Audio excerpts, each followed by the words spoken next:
नदी के किनारे एक साधारण सा घर था। इस घर में रहती थीं दो बहनें, बड़ी सुमित्रा और छोटी राधिका। दोनों बहनें अपने माता पिता की इकलौती संतान थीं। कुछ साल पहले एक बीमारी की वजह से उनके माता पिता का देहांत हो गया था। सुमित्रा 22 साल की थी, बहुत ही समझदार और जिम्मेदार। वह अपनी छोटी बहन राधिका का बहुत ख्याल रखती थी।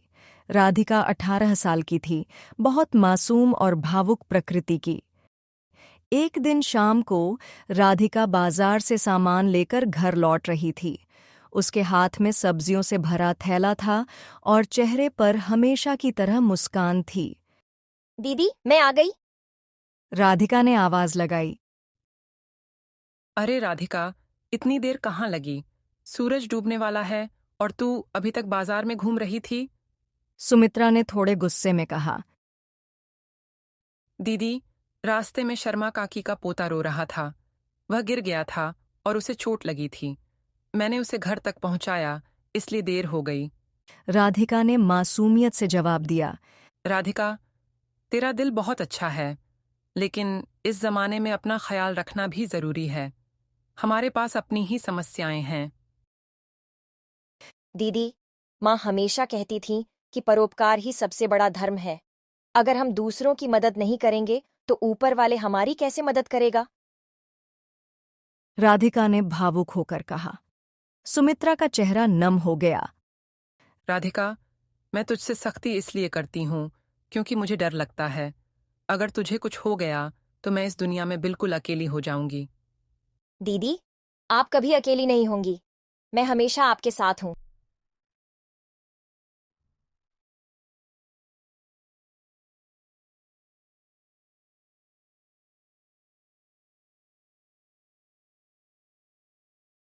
कुछ दिनों बाद एक दिन 3 लोग उनके घर की तरफ आते दिखे। ये थे उनके ताऊजी महेश, ताईजी सुशीला और उनका बेटा विनोद। ये लोग माता पिता के देहांत के बाद बहुत कम मिलने आते थे।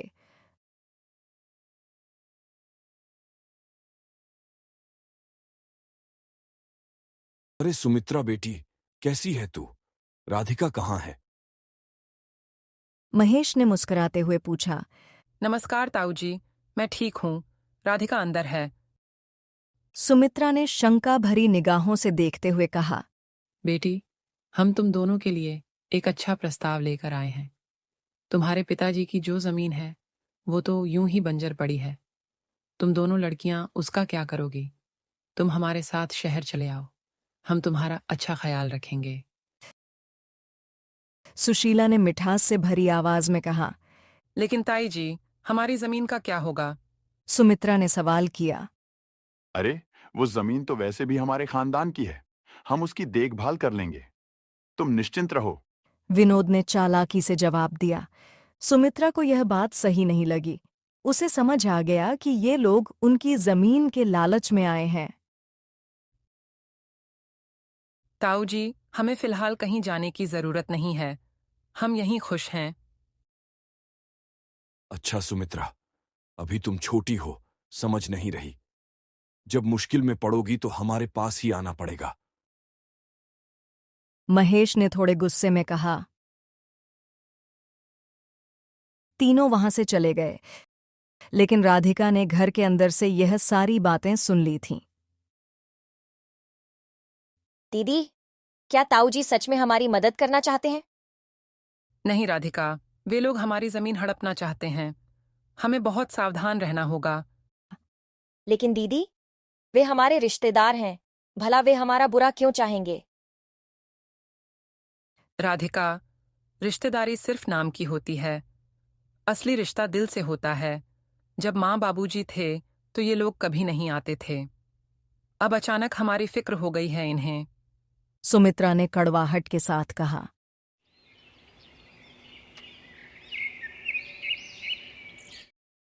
दोनों बहनों ने मिलकर अपनी छोटी सी जमीन पर खेती करने का फैसला किया।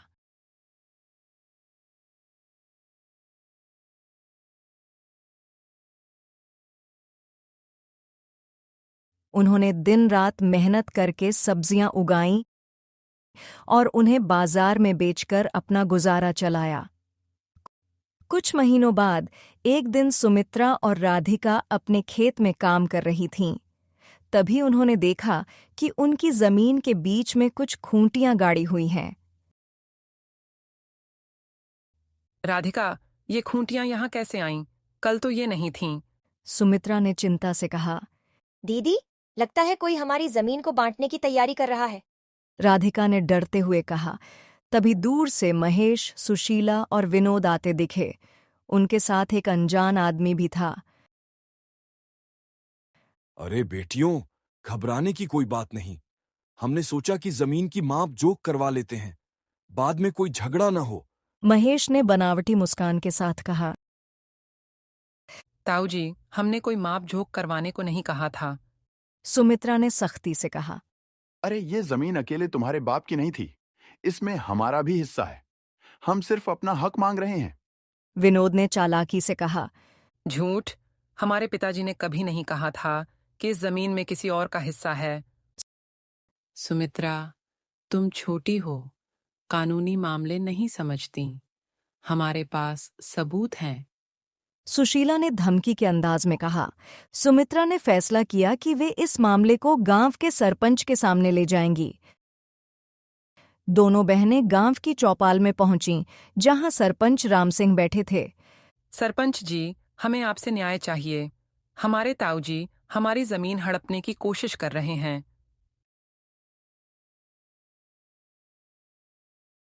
सुमित्रा ने सारी बात बताई। बेटी, यह एक गंभीर मामला है। महेश भाई को भी बुलाना पड़ेगा। कुछ देर बाद महेश भी अपने परिवार के साथ वहां पहुंच गया। सरपंच जी, ये लड़कियां नासमझ हैं। हमारे पिताजी ने अपनी जमीन 2 बेटों में बराबर बांटी थी। हरिकिशन भैया अपने हिस्से के कागजात इन्हें देना भूल गए। महेश ने अपनी बात रखी। महेश भाई, क्या सबूत है आपके पास? सरपंच जी, अगर इनके पास कोई पुख्ता सबूत नहीं है तो हम इनकी बात कैसे मान सकते हैं? हमारे पिताजी ने हमें कभी नहीं बताया कि इस जमीन में किसी और का भी हिस्सा है। गांव वालों में फुसफुसाहट शुरू हो गई। ये लड़कियां सच कह रही हैं। हमने इन्हें बचपन से देखा है। ये झूठ नहीं बोल सकती। महेश के दिल में राम, बगल में छुरी। हम सब जानते हैं इसके बारे में। महेश भाई, आपको अपनी बात के पुख्ता सबूत देने होंगे, तभी हम कोई फैसला ले सकेंगे।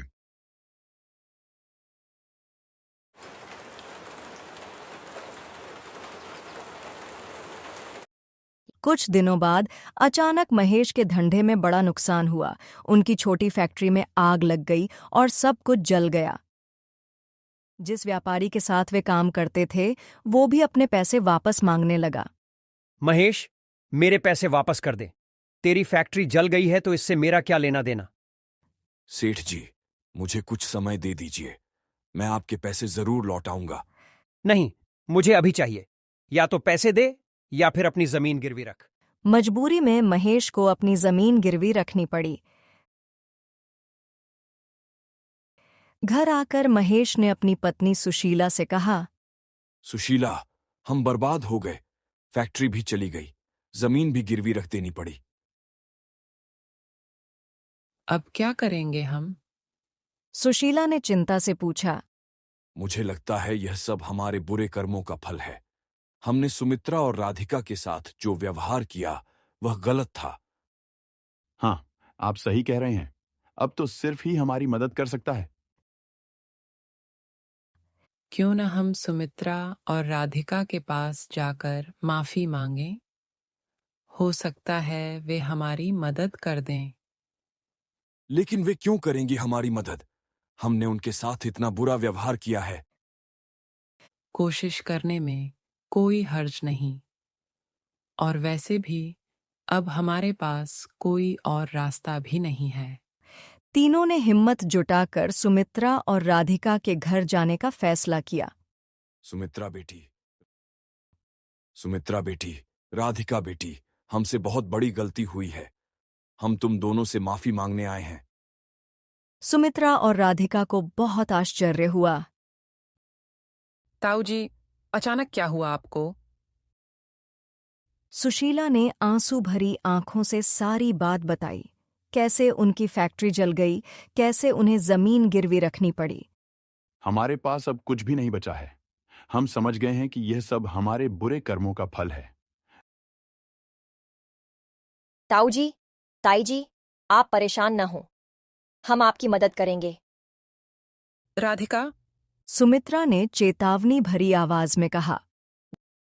दीदी, माँ हमेशा कहती थी कि क्षमा करना सबसे बड़ा धर्म है, और ये हमारे परिवार के लोग हैं। राधिका ने समझाया। सुमित्रा ने राधिका की बात सुनकर अपना मन नरम किया। ठीक है, लेकिन एक शर्त है। आप लोगों को हमारी जमीन पर ईमानदारी से काम करना होगा, और जो भी आमदनी होगी उसमें से आधा हिस्सा हमें देना होगा। हाँ बेटी, हम वैसा ही करेंगे जैसा तुम कहोगी।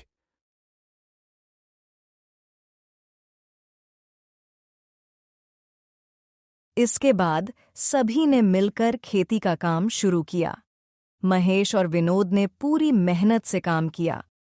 उन्होंने सुमित्रा और राधिका से कभी कोई शिकायत नहीं की। धीरे धीरे खेती से अच्छी आमदनी होने लगी।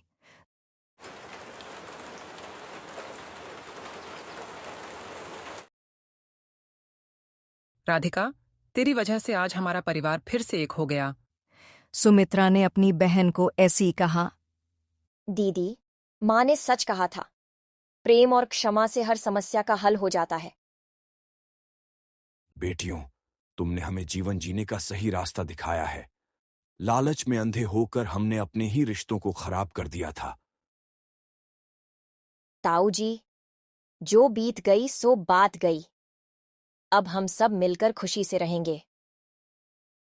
राधिका बेटी, तुम्हारे माता पिता ने तुम्हें बहुत अच्छे संस्कार दिए हैं।